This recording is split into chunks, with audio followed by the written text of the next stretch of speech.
Chronic stress और fatigue क्या होता है?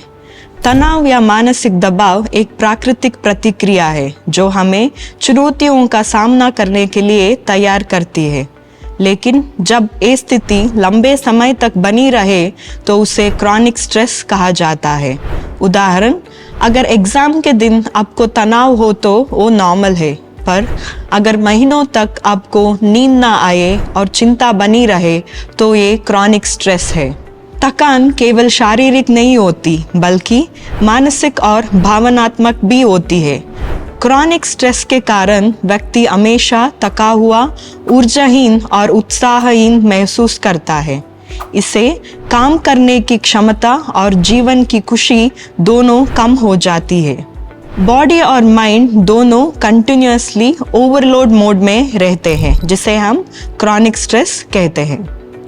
कौन से फैक्टर इस इम्बैलेंस को ट्रिगर करते हैं? काम का ज़्यादा प्रेशर, नींद की कमी या इरेगुलर स्लीप टाइमिंग्स, भावनात्मक तनाव जैसे फैमिली इश्यूज, रिलेशनशिप स्ट्रेस, लंबे समय से चल रही बीमारी या दर्द, ज़रूरत से ज़्यादा सोचना, परफेक्शनिज्म, मोबाइल या स्क्रीन का अधिक उपयोग, अनुचित आहार, कैफीन पर निर्भरित।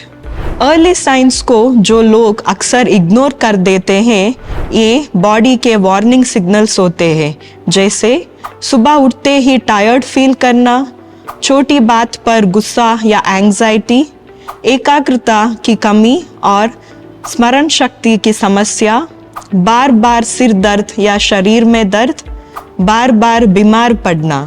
स्ट्रेस का हार्मोन्स और इम्यूनिटी पर असर।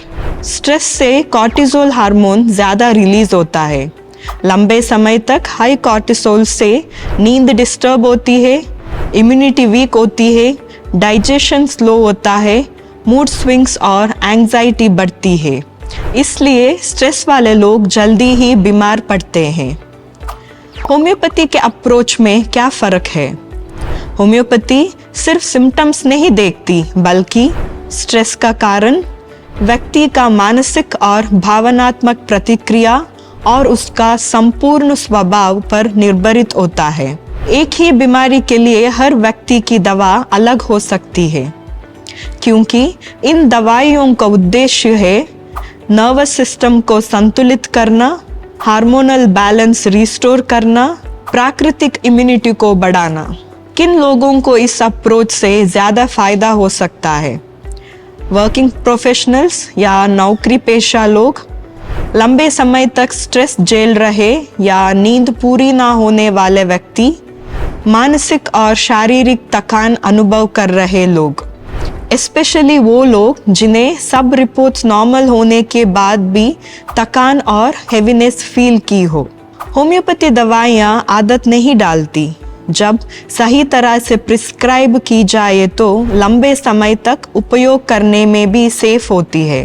होम्योपैथी दवाइयाँ इस स्थिति में ज़्यादातर यूज़ किए जाते हैं वो है कैलीफॉस्फोरिकम, दिमाग थक गया है जैसे लक्षण वाली थकान के लिए, नक्सवामिका, ज़्यादा काम और ज़्यादा उत्तेजित जीवन शैली वाले लोगों के लिए, फॉस्फोरिक एसिड जो व्यक्ति पूरे तरीके से थकान महसूस करते हैं उसके लिए, इग्नेशिया जब भावनात्मक तनाव प्रमुख हो जाता है उन लोगों के लिए, आरसाल मन हमेशा सतर्क अवस्था में रहने वालों के लिए, जलसीमियम तनाव में बंद हो जाने जैसे स्थिति महसूस किए जाने वालों के लिए, सेपिया भावनात्मक दूरी के साथ पुरानी थकान महसूस करने वालों के लिए ये दवाइयाँ फ़ायदेमंद हो सकता है। अगर आपको लगता है कि थकान नॉर्मल नहीं रही और स्ट्रेस बॉडी के बैलेंस को बिगड़ रहा है तो इसे इग्नोर ना करें।